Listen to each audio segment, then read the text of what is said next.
Hello, Bacho. Let's read the given question. The question says an ideal gas goes through a reversible cycle. A to B, B to C, C to D has a VT diagram shown below.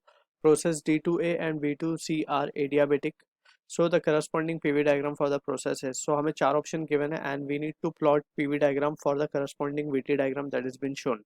So इस question को समझने के लिए we need to understand the basic understanding about the adiabatic process and some thing related to ideal gas equation, right?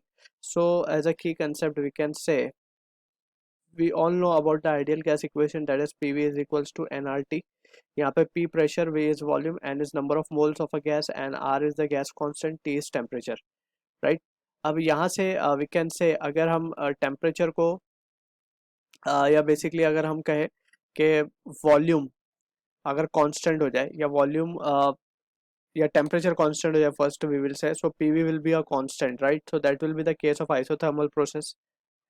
और अगर हम बात करें let's suppose we are saying that के volume is increasing, right? So volume अगर increase होगा, so what about the temperature? So temperature के लिए we need to understand that is V को अगर T के साथ linearly proportional होना है, then this condition will be only true if P is constant, right? If P is constant, या भी हम कह सकेंगे V will be proportional to T. So this is the basic understanding of relation between pressure, volume and temperature we can deduce. Also अगर हम बात करें adiabatic process की, so adiabatic process में हमने देखा है कि heat transfer is zero, right? And इसका जो generalized equation होता है that is PV raised to gamma is a constant, ठीक है? Also we need to understand about the adiabatic process. अगर हम उसके ग्राफ की बात करें in the PV diagram, तो उसका ग्राफ का जो स्लोप होता है बेसिकली समवट कंफ्यूजन यहाँ आती है कि आइसोथर्मल प्रोसेस का ग्राफ और एडियाबेटिक प्रोसेस का ग्राफ थोड़ा सा सिमिलर लगता है, लेकिन वी नीड टू अंडरस्टैंड ये है आइसोथर्मल का graph and this is the adiabatic graph, ठीक है? सो एडियाबेटिक का जो स्लोप होता है it is very much larger than the slope of this isothermal. ये आइसोथर्मल वाला ग्राफ है एंड ये एडियाबेटिक वाला है, ठीक है ना? और यहाँ पे वी नीड टू अंडरस्टैंड कि एडियाबेटिक का कितना ज़्यादा होता है, it is equals to the this adiabatic index के वैल्यू जितना ज़्यादा स्लोप किसका होता है, एडियाबेटिक वाले का, ठीक है? So these are some few important point we need to remember. अब उसके बाद just we need to manipulate the things. यहाँ पे ये सब चीज़ें थोड़ी सी मैनिपुलेट करके we can get the answer. अगर हम अब ध्यान से ए टू बी का पहले एनालाइज करें and then C to D को एनालाइज करें, ठीक है ना? ए टू बी में हम देख सकते हैं कि pressure and volume are linearly varied, right? So अगर प्रेशर और वॉल्यूम लीनियरली वेरी कर रहे हैं, that is from A to B की पहले हम बात करें, so pressure is volume and temperature are linearly varying. So इसका मतलब क्या है? This implies that P is constant, right? ये जब भी पॉसिबल होगा. पी कांस्टेंट है, that means A to B में भी पी कांस्टेंट होगा और सी टू डी में भी पी कांस्टेंट होगा. ऑल्सो अगर हम बात करें सी टू डी की, पहले हम यहाँ पे बात कर लेते हैं. सी टू डी में भी volume is proportional to temperature हम कह सकते हैं, ठीक है? तो अगेन पी इज कांस्टेंट. अब यहाँ पे एक चीज़ हमें समझनी होगी कि ए टू बी में volume is increasing with temperature, right? और सी टू डी में हम देखेंगे volume is decreasing with temperature, right? So अगर हम प्रेशर वॉल्यूम की बात करें, सो सी टू डी वाला जो ग्राफ बनेगा that will be below A to B, right?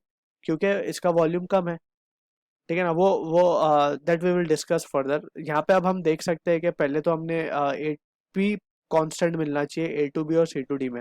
So A B में पी कांस्टेंट है, सी टू डी में भी कांस्टेंट है, ए बी में कांस्टेंट है, सी डी में भी कांस्टेंट है, ठीक है? A B constant, C D constant, ठीक. सो सारे ही ग्राफ हमें चारों ग्राफ में ये दोनों कंडीशन सेटिस्फाई होती हुई दिख रही है. सो यहाँ पे वी कैन क्लियरली सी के जो हमारा प्रोसेस ए बी और सी डी आ रहा है वो एडियाबेटिक प्रोसेस आ रहा है, राइट? अब इसी को थोड़ा सा और हम फर्दर एनालाइज करते हैं by using the ideal gas equation, that is P V is equals to N R T, right?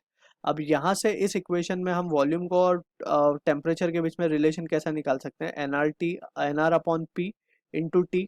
इस तरीके से हम वॉल्यूम और टेम्परेचर का रिलेशन निकाल सकते हैं. सिंस वी कैन सी के ए बी और सी डी एक स्ट्रेट लाइन रिप्रेजेंट कर रहे हैं which is of the form Y equals to M X plus C, right? यहाँ पे y जो है हमारा v है और x जो है हमारा t है. सो जाहिर सी बात है एन आर अपॉन पी क्या हो जाएगा? It will be representing the slope, ठीक है? अब यहाँ पे वी कैन क्लियरली सी के this expression is implying that अगर जिसका प्रेशर ज़्यादा होगा उसका स्लोप क्या होने वाला होगा, उसका स्लोप कम होगा, right. If pressure is more slope will be less, या फिर वाइस वर्सा प्रेशर लेस होगा तो स्लोप ज़्यादा होगा, ठीक है।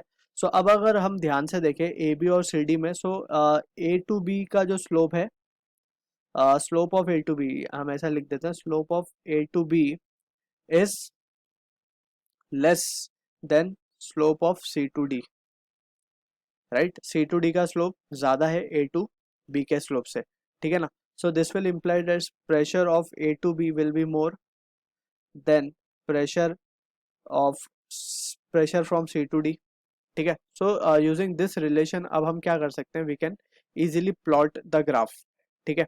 सो यहाँ पे हम देख सकते हैं, लेट सपोज वी हैव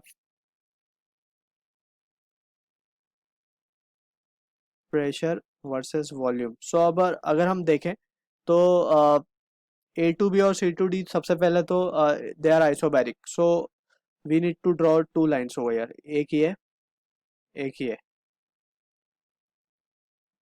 ठीक है। कुछ इस तरीके की लाइन हमने ड्रॉ कर दी। अब ए टू बी कहाँ लिखे और सी टू डी कहाँ लिखे, दैट्स द क्वेश्चन। अगर हम देखें तो हमने देखा कि slope pressure A to B का ज़्यादा है, तो ऊपर आएगा ए टू बी, है ना, और सी टू डी का प्रेशर कम है। एंड सी टू डी में अगर हम देखें तो सी से जब डी की तरफ जा रहे हैं तो वॉल्यूम कम हो रहा है, यानी कि ए टू बी ये होगा, सी टू डी ये होगा, क्लियर है। अब ये बन गए हमारे दो आइसोबैरिक प्रोसेस। अब जस्ट हमारे पास दो iso that is adiabatic process बचे, और एडियाबेटिक का ग्राफ हमने ऑलरेडी शो किया हुआ है यहाँ पे, so we can just join it इस तरीके से। ये हमने ज्वाइन कर दिया, ये B2C गया और ये D2A गया, ठीक है। अब यहाँ पे वी कैन क्लियरली सी ये जो ग्राफ है हमें मैच होता हुआ किससे दिख रहा है, ऑप्शन बी से। So this is the answer to the question. I hope you understood the solution. All the best.